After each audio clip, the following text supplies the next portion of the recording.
Those are samples in the S950. I'm going to go up here, and I'm going to set my tempo. My tempo's going to set to 101.2. Hey, what's up? I'm Doc. I'm one of the Sample Kings, and of course, this is our S950 video. Well, you know the deal. Time to get busy. We're going to show you the front and the back so you can get busy with this classic sampler. We love it. We still have it in our studio. We're going to use a special friend that came in today, the SP1200, to trigger the samples on our S950. Let's get busy.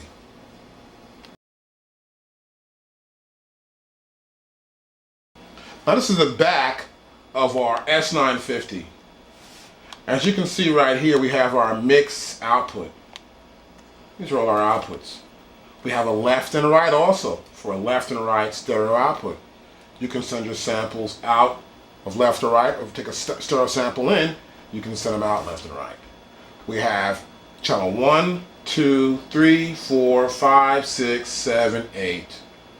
So we can have separate 8 outputs. We can have left and right outputs.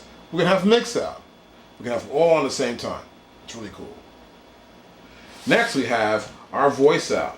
We send voice data out from the S950. We have our MIDI parameters. We have our MIDI section right here for MIDI input, MIDI out, and MIDI through. We have our RS232C input. I haven't seen this in years. If you can find a connection for this, you're lucky. Let me know. Okay, whenever you hook up your S950, it's important to make sure you've got some cable. See this? I use a color-coded system sometimes to make sure I have the right cable to go into 1, 2, 3, 4, 5, or 6. I may want to make sure I put red here and make sure the opposite end corresponds to the input I want to have the output rather, of this cable going to. Or I can use also white here. So I prefer use a color code, and if not, always tag to know what each cable and its number is, corresponding to the other end of the cable of your snake.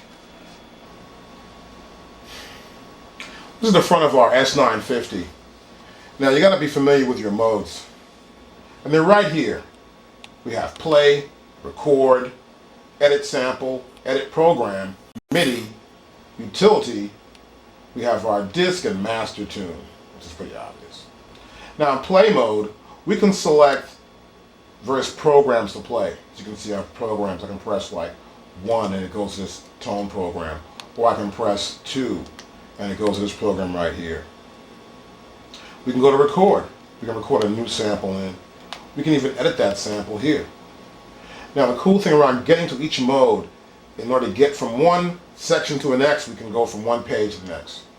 As you can see here, that's 2. I can go here and press page again. That's 3, 4, 5, and so on. That's how we can get to see the various pages and the parameters we can actually edit in our 950 by seeing the modes and then using your page selection. Now to move around any screen, move your cursor. You can see here, in this line, we can select here, you can copy. Move the cursor again.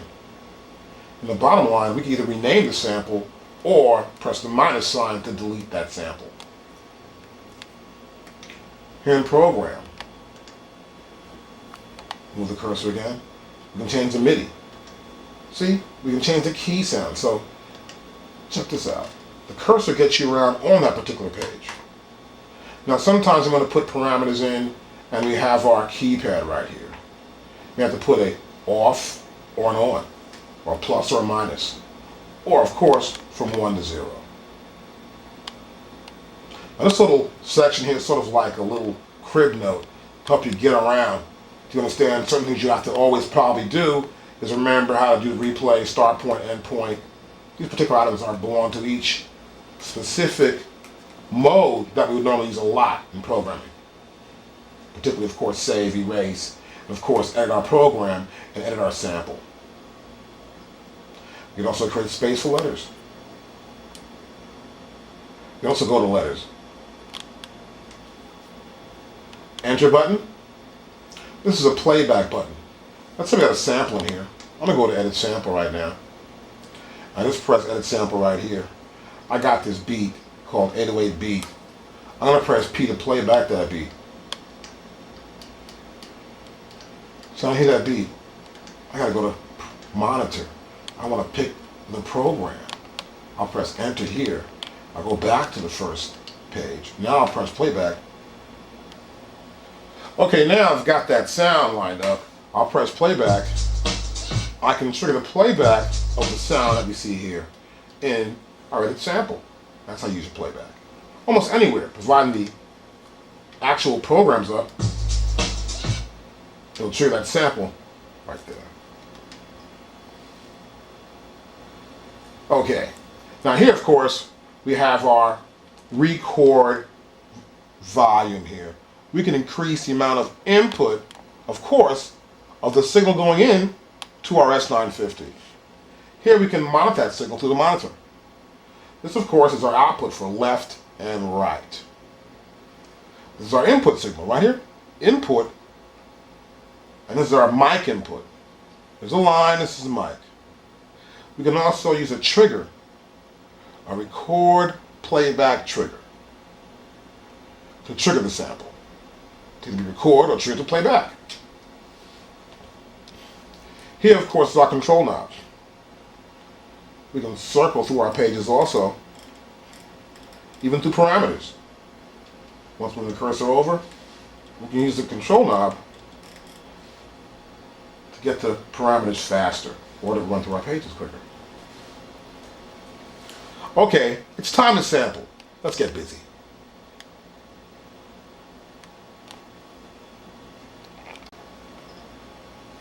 Now, of course, we have our contrast knob right here. See that? We can change the contrast of our display. So you can't see it now. I can't even see it. But at this angle, I do this, and you can see that. See that? It's really cool. Now, also, we got our power button. Turn it on and off. And here we have our floppy disk drive for our 3.5 floppy disk. Bam! Pop it in there. It's important to always have a disk in here whenever transporting this S950. It's important that way you don't mess up the drive. It's going to be hard to replace these things one day. Okay. Well, it's time to sample. Let's get busy. Oh, Mr. Wizard, when will it be time for me to get that new hit record? Oh, how you doing? That's my who are you? I always want to do that. It's really funny. So anyway, look, check it out. We're going to take these samples now, and we're going to take them and put them in the MPC. No wrong, in our S950. We're going to take our samples now. We're going to take samples on S950, get that sound you want, get your CD out, your record. It's time to sample. Let's get busy.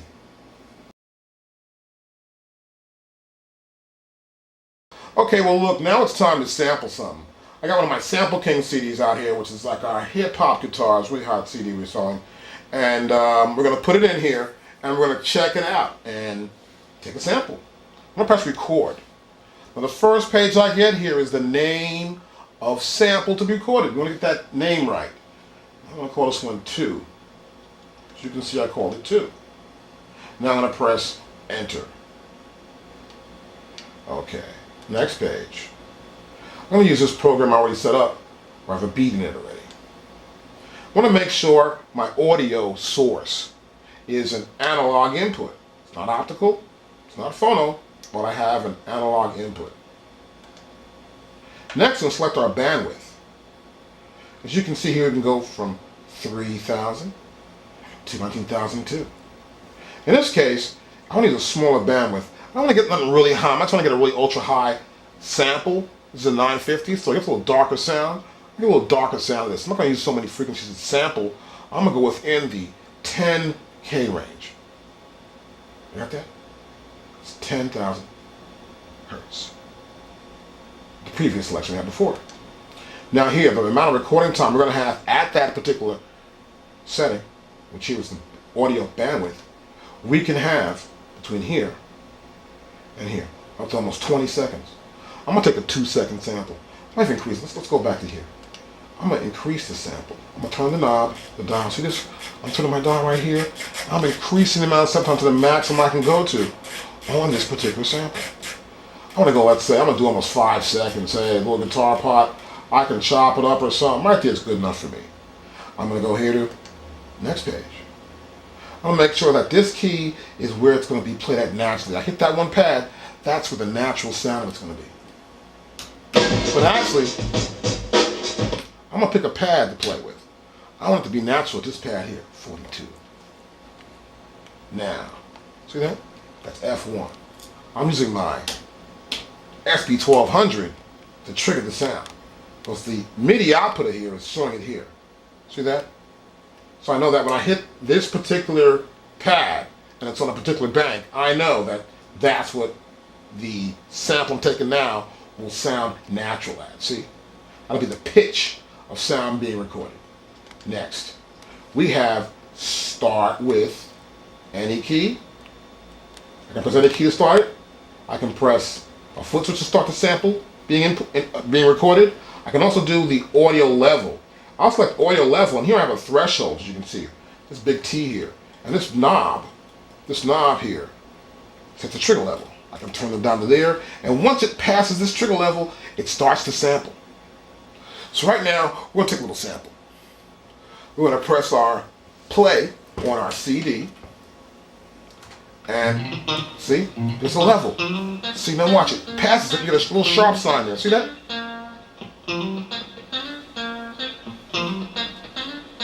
So we're taking a sample in. I want to adjust my record level right here and get it to peak out to the right amount. See that? Yeah, that's much better. Okay, I like that. Get my sound proper. See the level there, and so enter when ready. That's really cool, right? So then press enter here. See it book the level? It's recording. Now, I can either keep it or I'll do it again. I can press 3. I'm ready again with the same sound. I'm ready with that sound right now. As you can see the little guitar part going by.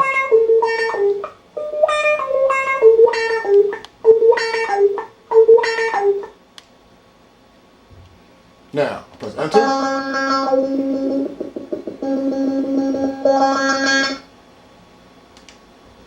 Three, enter. Check that out. That's enter. That's pretty cool right there. And we got the sample in there. It's perfect right now. Now what we got to do is turn this down and we're ready to go. We'll play our sample back now. This video is going to explain a lot of things that you probably don't understand about the S950.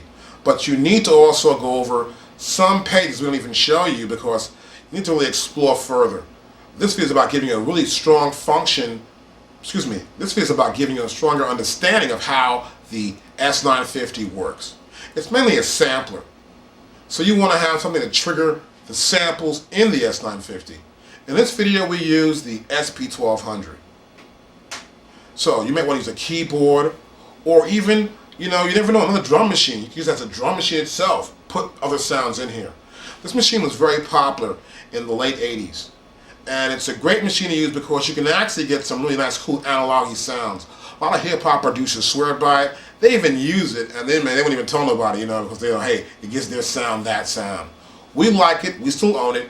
And, of course, if you need any more information, visit us at SampleKings.com. If you need any more information about your S950, visit us at SampleKings.com. I'm Doc. I'll check you later. Okay, I've taken a sample. It's time to edit that sample. I'll press Edit Sample, and here we are. We have the sample right there. In order to hear it back, I have here it says Select Program. I've got Monitor chosen. I just want to monitor the output and hear what this particular sample sounds like. So I hit the playback. If I let go, it stops. Hold it down, it plays it to the end. Now, that's my sample I just took. I can go to my next page. I've chosen a monitor to hear back from. I can increase the loudness. Let's move the cursor over here. Turn up more.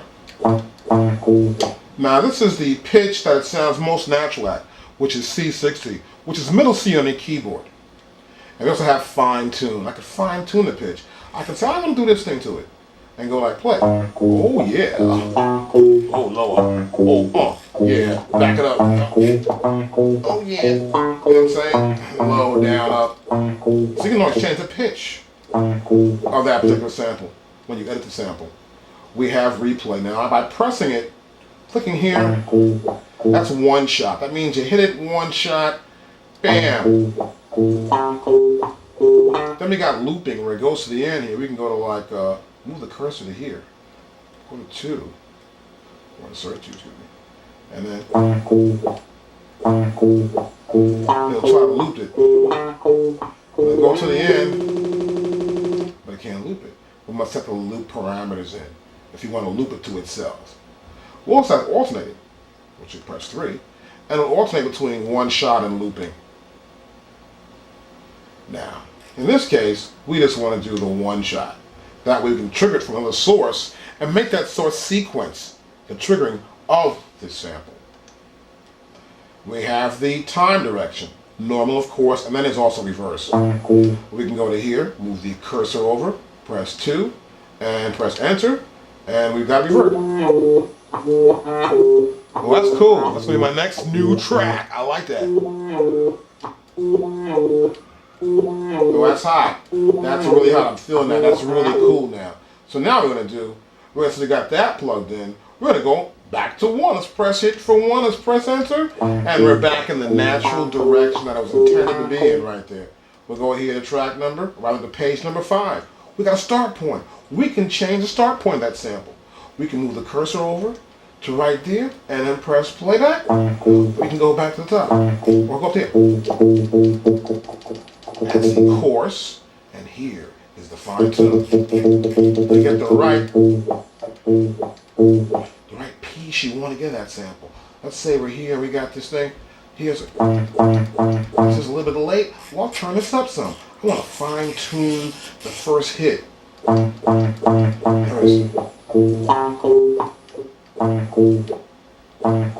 Yeah, and turn this up to 9.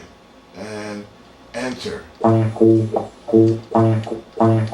want to get the right feel when you hit that sample. I like that. Next, we'll go to the next page. We can get the end point of our sample. We can press enter. That's I don't want that much. I don't need that much of the sample. I don't even want just enough to do like I'm going to loop it to, or I might only want once. See that? I can get a little bit more to the end. That's really cool. Just turn my control knob. I can get more on the end of it, or get less. So you want to get the right size of the sample you want. Next page. Now here we can set a loop length. As you saw earlier, it was just like doing some weird thing at the end of a loop. Here we can select that. Then go ahead and loop. Chorus or fine. Let's say we want to loop at that point there. And we press enter. And then I can go back here and say put the loop. So here it goes to the end of the sample. And press enter.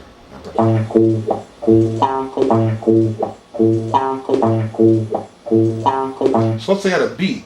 Just make sure the beat starts and ends in the right time, and you can loop it internally. Really cool. Now, go back to here, and go to the page. Now we also have here, besides our loop length, we have our crossfade. How you can get samples to crossfade against each other. We can also resample a sample. We can take a sample and resample it at half the bandwidth and discard the before and start time. Let's say we got a sample we like, the beginning and end we like totally, and we want to discard some time. We can go right down to here and press enter, and when we do, we'll get rid of the before start and the after end. Now on this screen on page 10, we can resample at half the bandwidth. We'll pick the sound we have. Let's say, for example, it'll resample it at half the bandwidth. You might even get a darker bass sound with some basses that way. You have to experiment and understand how it'll help your sound. We can also, on page 10, we can discard the start, after, end. So if you get the start and end where you want it, this will discard any extra sample time that you're not going to use. You'll press enter here and you get the perfect size sample you want without wasting memory. We can also cut up in slices and make different slices of the same sample. We can slice crossfade time. And we have a slice order, which slice will play first. We can time stretch that sample. And that's it. Okay, I've got my sample, which I like right here.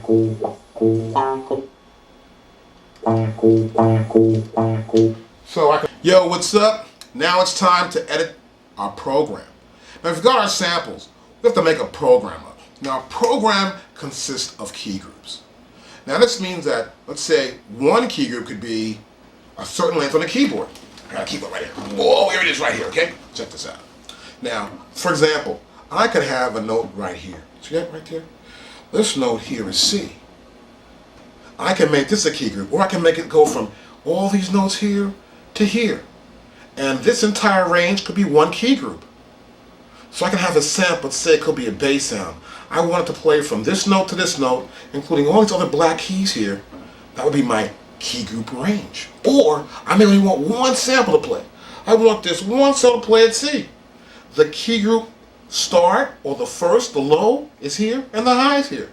Otherwise, this could be the low, and this is the high of that particular key group. You got that? These is a key group. It's a range. Or you can have one note or several notes be in that range. It's important to understand that when you're actually making up a key group in the program, that particular sample has a range you want to have. Now what's going to happen here, I'm going to use my SP1200, which already has a preset MIDI information. So for example, this first one here is C60. That one's 61, 62, 63, 64, 65. Now according to the keyboard range here, I would have, let's say this is middle C right here. This would be 60, 61, 62, 63, 64, 65, 66, corresponding to each note. This would be C, C sharp, D, D sharp, E, F, F sharp, G, G sharp, A, and so on. So, your key group is very important. Make sure that you have that particular sound to a key group. Now watch this. We'll get busy. Yeah, I can remember what I used to say. Oh yeah.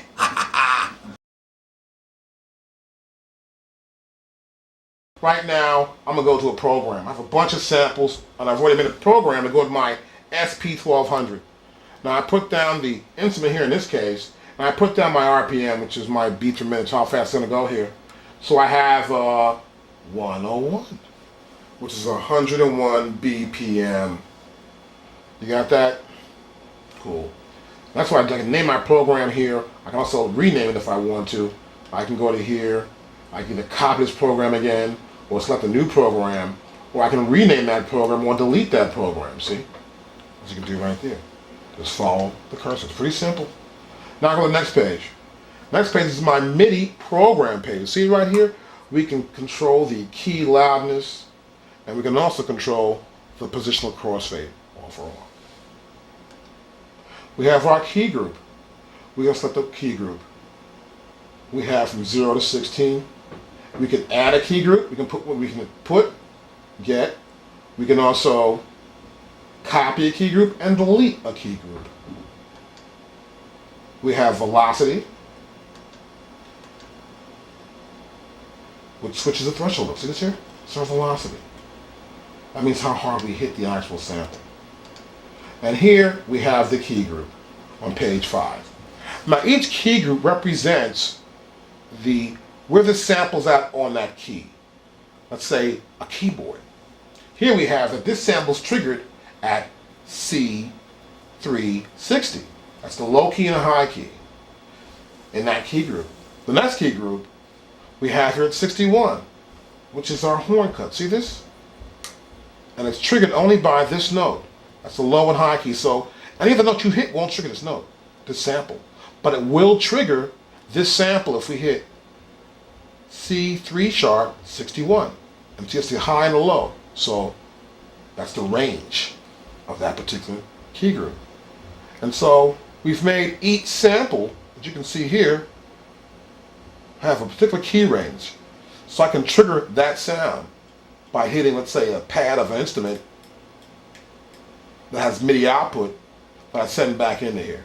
For example, I can hit a pad and you'll see this little light go on, and that's giving me this MIDI light right here. It's receiving a MIDI signal by my hitting the pad in this SP1200.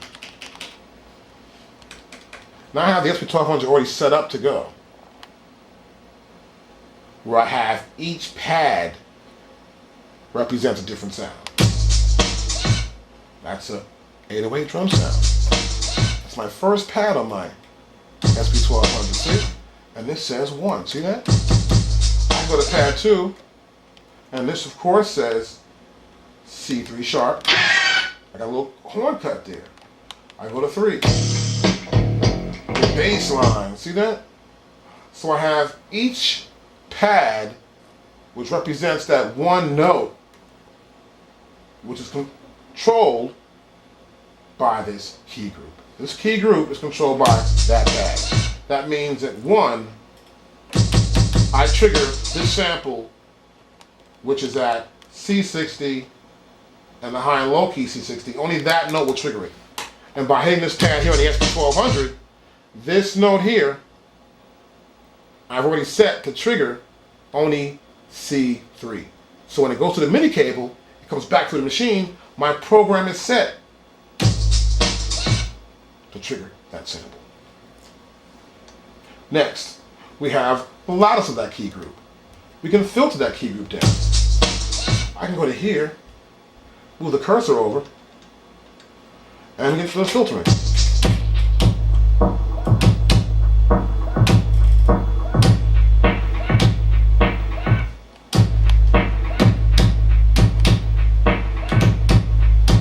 Hit sound change, see it get darker. I can even transpose that sample.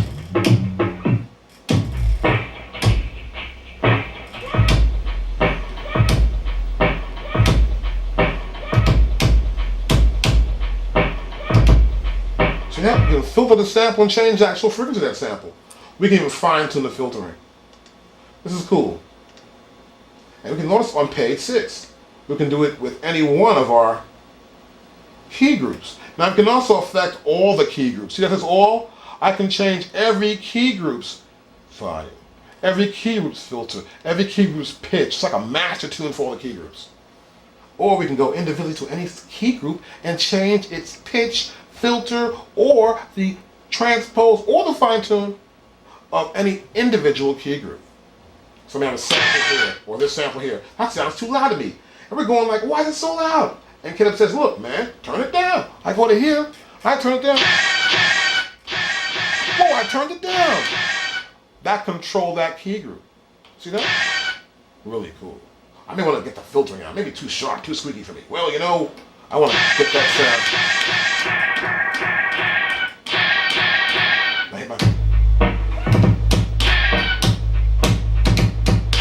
I like that. It's a darker feel.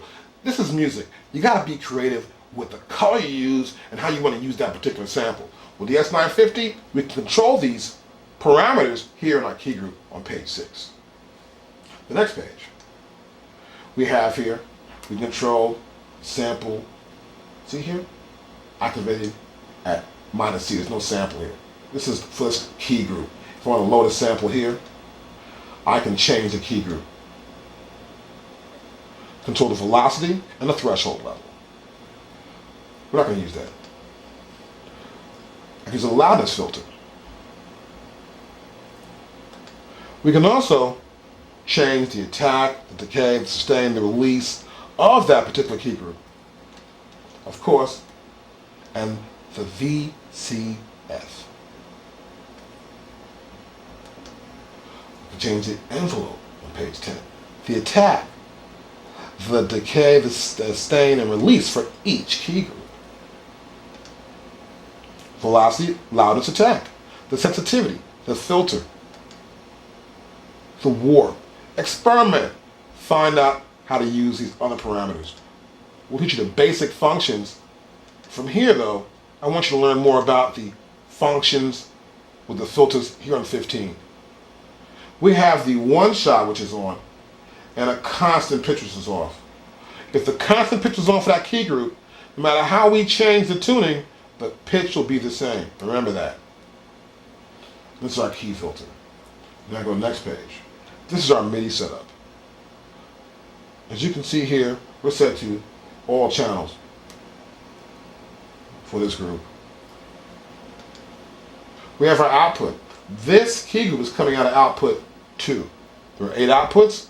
I can send a key group out of any output I want to send it to. Sometimes when having too many sounds, I will send light sounds at the same output. Like all the hi-hats and the cymbals, I may send output 1 when recording a track on down if I want to.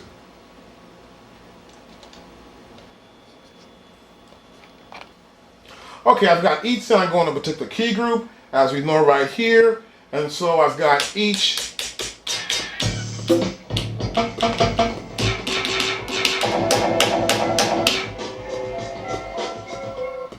and now I've got my SP1200 and my S950.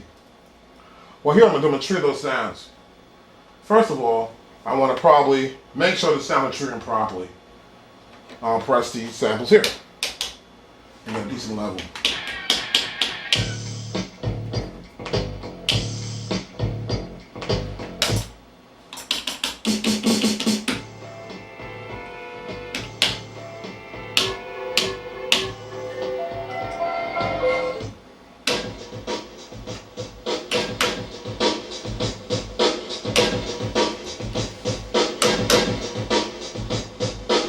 See that? You hear the sound, it plays to the end. That's because here in program, as you can see, I make sure everything's a one shot. We make sure that we keep it all as one shot as I'm doing. I make sure there's one shot as I run this program. I've got everything set up. As you can see here, there's a key group 2. And it's set up for that. You hit the sound and plays it back. We're totally set up for a transpose properly. Everything apparently is set to go.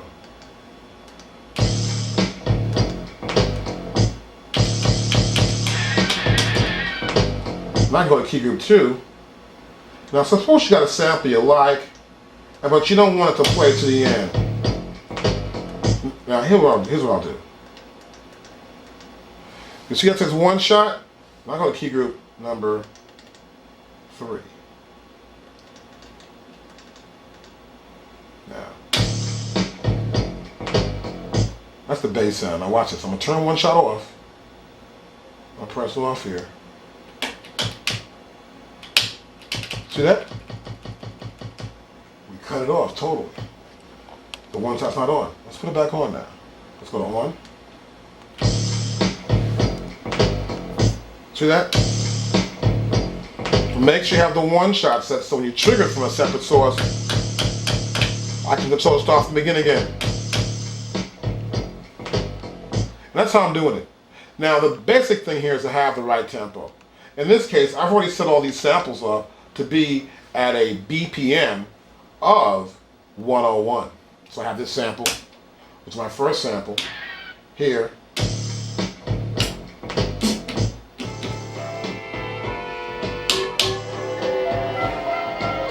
And make sure all our samples are set up properly in the mix.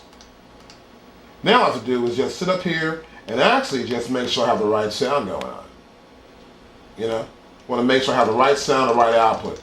So checking our outputs, make sure our sources are correct, and make sure our output's right.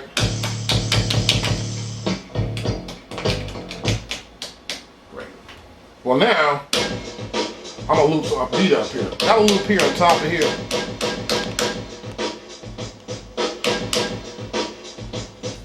Now in this case, I'm just going to use my SP1200.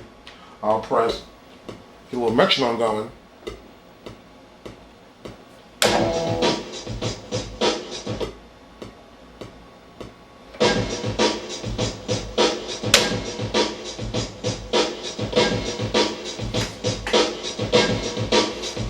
So I'm going to go back here again. I'm going to do it again. I want to erase that actually. I'll press erase.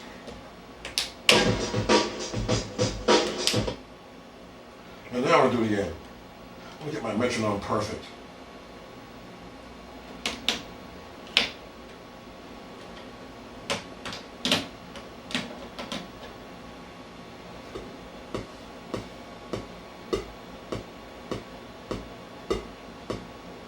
Then it's 1, 2, 3, 4, 1. Okay, now I'm gonna hit it right here.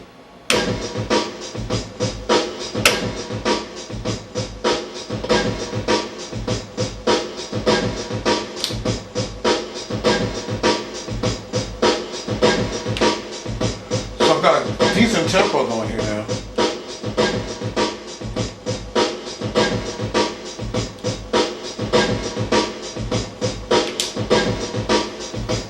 So I'm using 101 to loop that, as you can see. I can add my other sounds I have here. Let's see if I got it like this. Let's try something else different.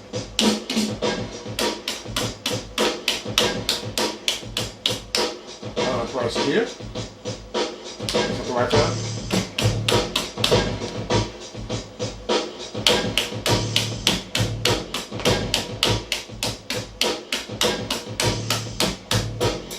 I made a mistake. I can erase that also.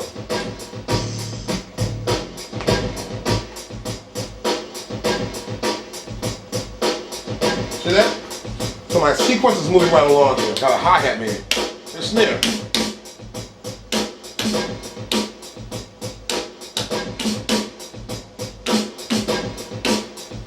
Record this.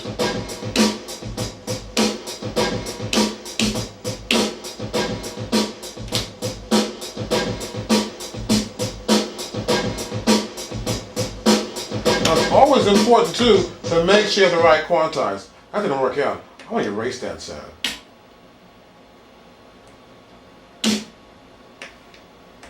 I'll press erase. Confirm it. I want to hear it back in.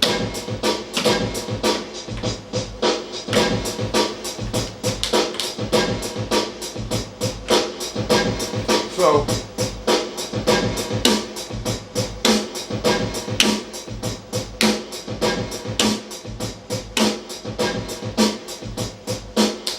that's quantized right. I got a bass line here somewhere. Look at that now. It's over here. Oh, it's here. Oh, it's chord. Oh, that's nice. A little cut like a DJ, you know what I mean? Stop that. I want to record that.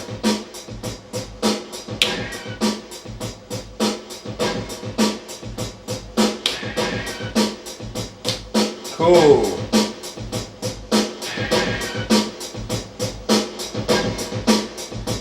Find that bass line.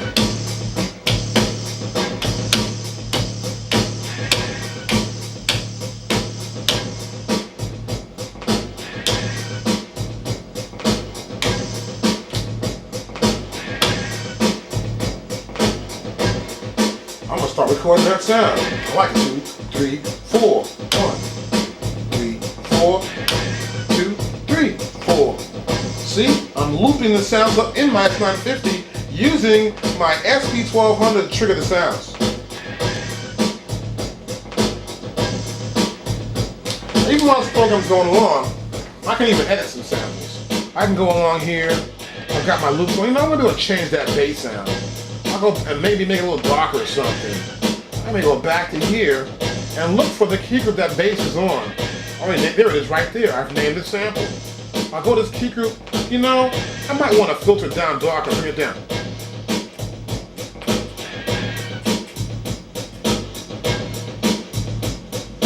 You hear it there? Little bass, watch this. That's why this machine's so cool. When you filter down a little sample from a record, you get a nice bassy, almost a cool sound. Now here's how it was before, watch this. I'm with the cursor back here to find.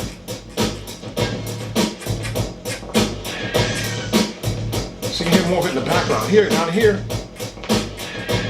Nope, it's a deep filter.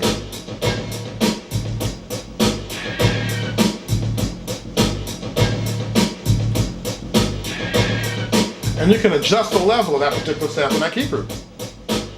I'm going to go here and say, you know, that beat sounds cool.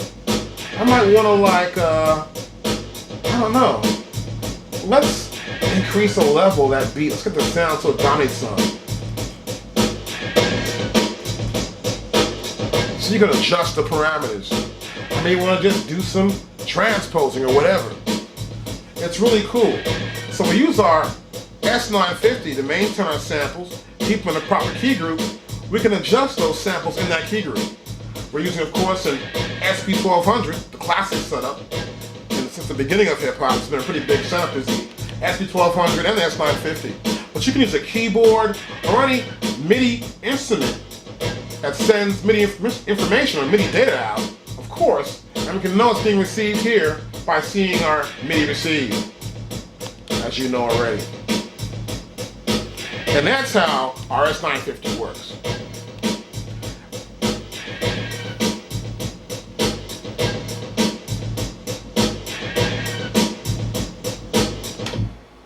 How you doing, guys? We're back again. That was really, really cool, you know what I mean? About how to use your edit program. Remember, they're just key groups. Know your key groups. Now, an important thing here is in order to know what, let's say I hit this pad, I need to know what MIDI note that is. This is all about MIDI. How to set the S950 for MIDI Omni mode, and how to know what note is this. You don't have a keyboard to tell, so what note is that? What MIDI note is that? You're going to find out how the S950 receives MIDI information. Check it out.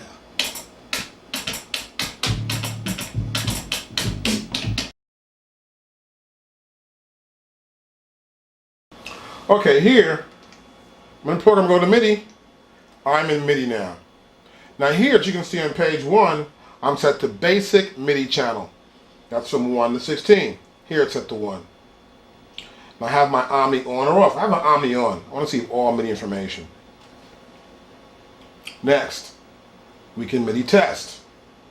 But here the most important thing I want to make sure I have is the MIDI receive monitor. That means when I hit a particular key on a keyboard that I want to trigger a sample, I may want to make sure what that is. For example, I have an SP1200 right here. And I have each one of these pads set to trigger a particular sample. Now we'll look back on the S950. See that? I hit a pad, it's receiving the MIDI notes. See that? And you see that little light go on there. See that? I'm hitting this little hi-hat, and we can see that it's receiving the MIDI information. As I hit these little pads, the little information here changes in a little window, and you can see that's 63, it's 64, that's 65, that's 66, and that's 67. So I know that these particular buttons are triggering only one MIDI note. See that? Once I know what it is, and I got it, I'm good to go.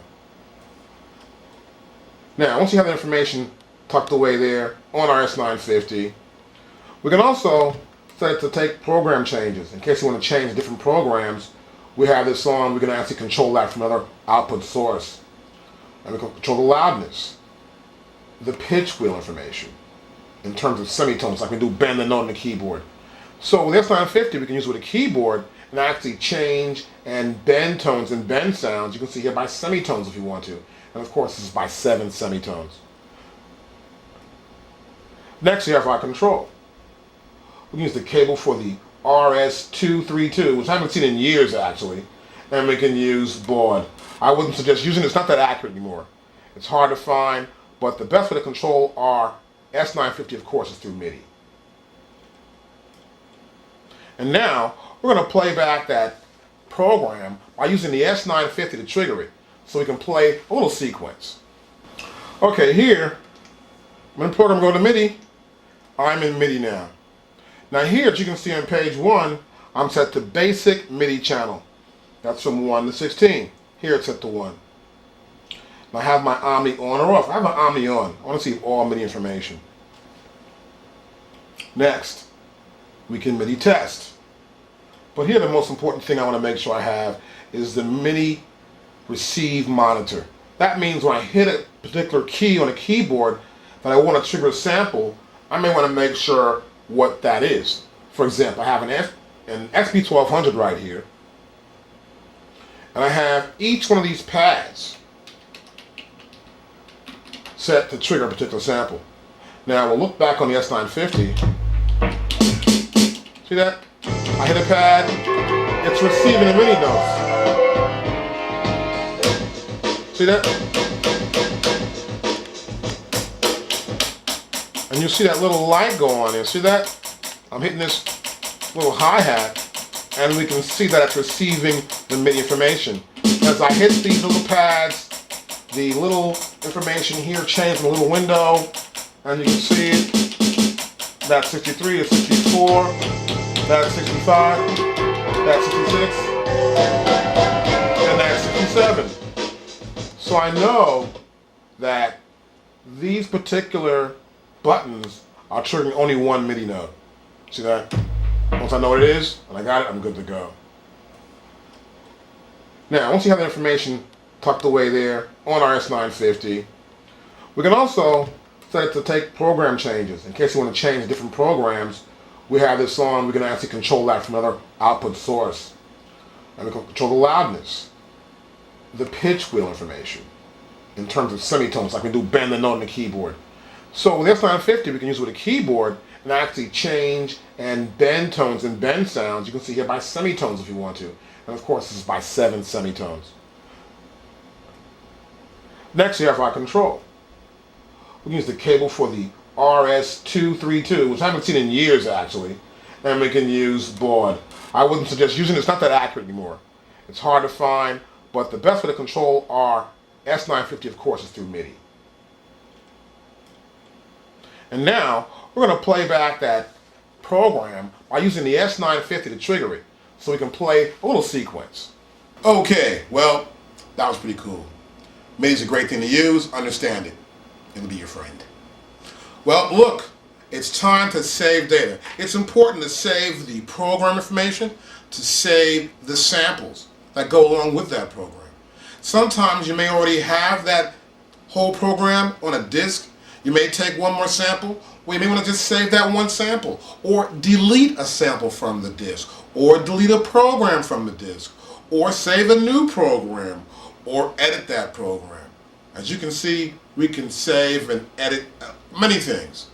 And we're going to do that right now. We're going to save and load. Check it out. Press the disk function. Let's get busy.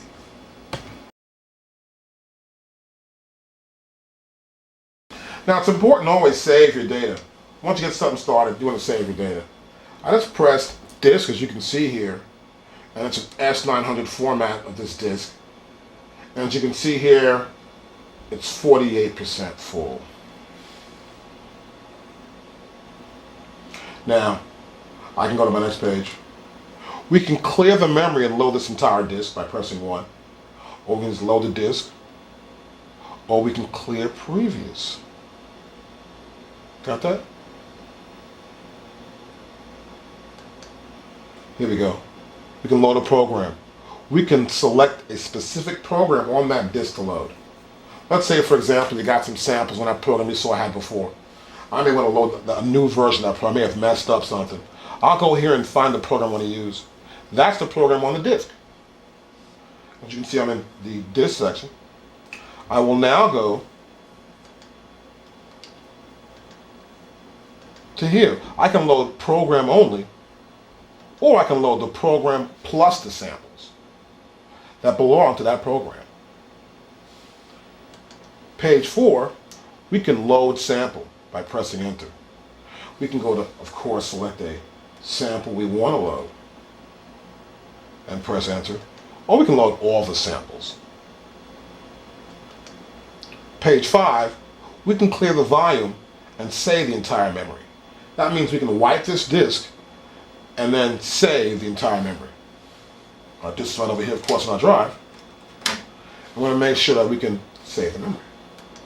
Page 6, we can save the program if we want. We can save a program, select that program, and we may want to say, well, hey, look, the program only, or the program and the samples that belong to that program. Cool. We can save any sample. Let's say I want to save the one sample I took. I can go back. Well, I want to save that new sample I got. Where's it at? Let me find it. There it is right there. I'll press enter. I can save this sample to my disk. Provided it's big enough. Remember now, you got to make sure you cut your ends off and get the right size sample you got. Because remember, the disk only holds about 1.4 worth of memory. Too big a sample? Won't even be able to save it. We can erase. We can erase stuff off our disk. We can erase the sample. We can erase the entire disk, wipe the volume, and we can also program. We can erase a program. Anything you want to erase. We can format the entire disk. I can hook up a hard drive to it,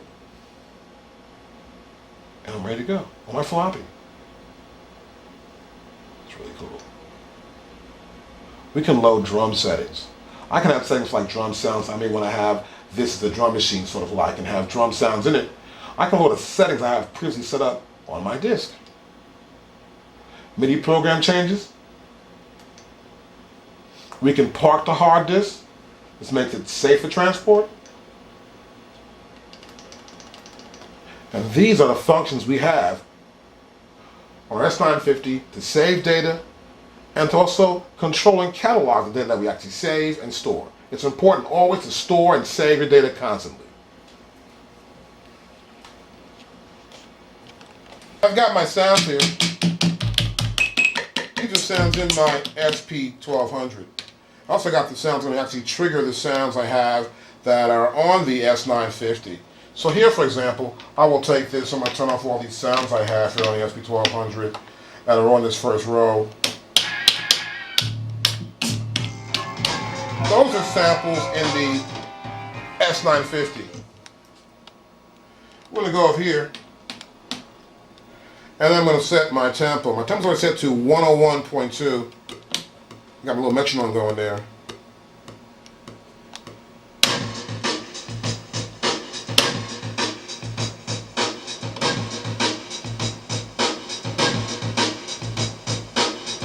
I got my loop going on. It's pretty cool, right?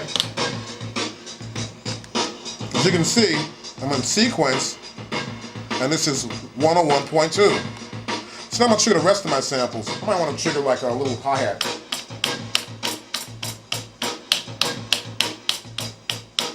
So I'm back and record here.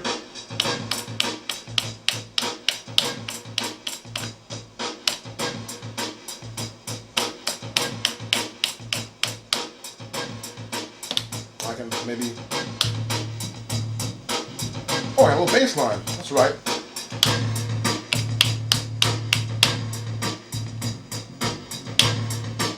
I'm recording now.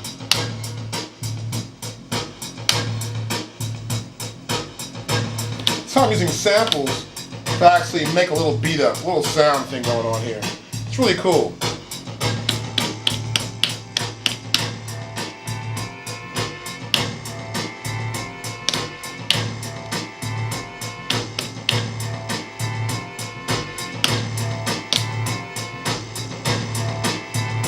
See that? It's a horn and flipped it a little bit.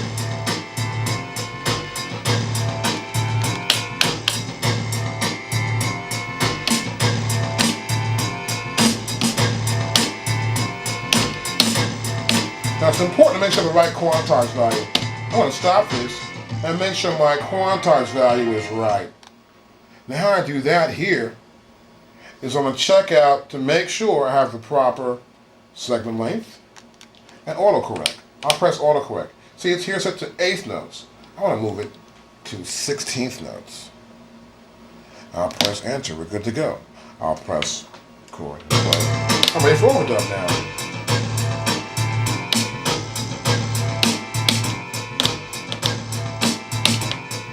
Here we go.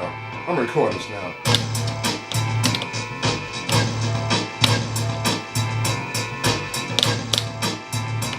Right there, right there. Now I'm going to record.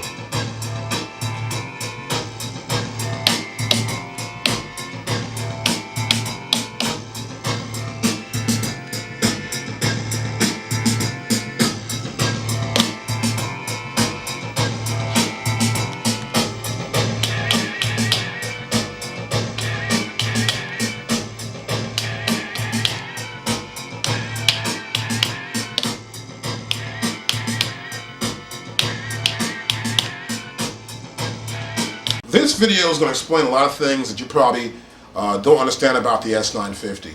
But you need to also go over some pages we don't even show you because you need to really explore further. This video is about giving you a really strong this video is about giving you a stronger understanding of how the S950 works. It's mainly a sampler. So you want to have something to trigger the samples in the S950. In this video we use the SP1200. So you might want to use a keyboard or even, you never know, another drum machine. You can use that as a drum machine itself. Put other sounds in here.